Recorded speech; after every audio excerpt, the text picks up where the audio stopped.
it's encouraging being antisocial, which means this big clump of children and young people growing up, even though being antisocial is seen as a crime, well, it is a crime, it's being encouraged in the education system. And one of the subjects that Gove is basically done away with off the curriculum altogether is drama, and that promotes positive social behaviour because you have to work together with people. And I'm not talking about like, oh, reading Shakespeare and being rare, like obviously Shakespeare's good, but actually just the games and exercises that you do in drama promotes confidence, self-esteem, working together, social literacy, group dynamic, problem solving, thinking on your feet, learning on your feet, cooperativity, collaborativity, creativity. And yeah, if we were to do, and also it's not a coincidence that drama is the most, or one of the most effective tools to use with young offenders and children excluded from mainstream education.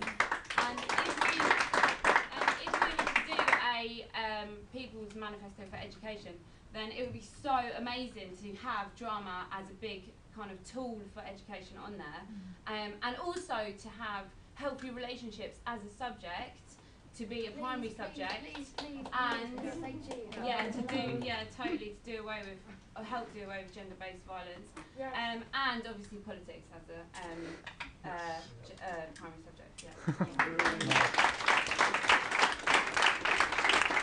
Our principal is a very nice woman who agrees with everything we say, apparently, but she employs a subspecies of manager that stand above us that bully people.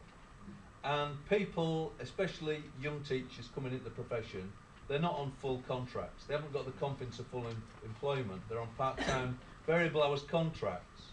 And they're employed on a year-to-year basis. Sometimes, say, well, there might not be a job for you next year. We'll have to see how recruitment goes. Now, in that atmosphere, talking about industrial action as a first avenue of how we fight is not sensible. We had a strike on the 30th of November a couple of years ago. I remember it, in York, and I'll tell you what was great about it was that instead of just looking on, teachers are angry, teachers are concerned, but they're frightened. They feel under the cosh. But I'll tell you what we did. We had a picket line demonstration with the students. And the students led us into York on a demonstration that we wanted on a citywide public sector workers demonstration, finished up outside York Minster. Now, having the students on that demonstration lifted it to the rafters. When we marched into York, you come past a place called Coney Street where all the shoppers are. Everybody put their shopping bags down and they clapped. We had a megaphone, we said, we're from York College. This is staff and students marching together in defence of a free and fair education system for all. And the message went home. Now, I think the People's Assembly is going to be a game changer in the anti-cuts and anti-austerity movement. And I think that's why the creativity that you focused on is absolutely essential. What the People's Assembly is about is not about coming up with a formula which is prescriptive in the way that, we'll go there and say we're not going to wait for Miliband. I don't think that's the right thing. I don't want to wait for Miliband, but I don't think that's the way to go. The way to go is to have a broad set of principles that we want to fight round. And let's use the drama teachers and the students. Let's use them together to protest.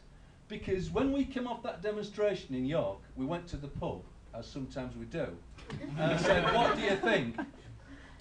And one of the teachers there said, I'll tell you what, John, the students who came on that demonstration learned more today than they ever would have done if they'd stopped in that Foxy College. And that's where the future for defending education lies. Teachers and students fighting together with the parents, with trade unions, right across the movement. The defence of education is a working class issue, and all the working class, I'm afraid, are not in trade unions.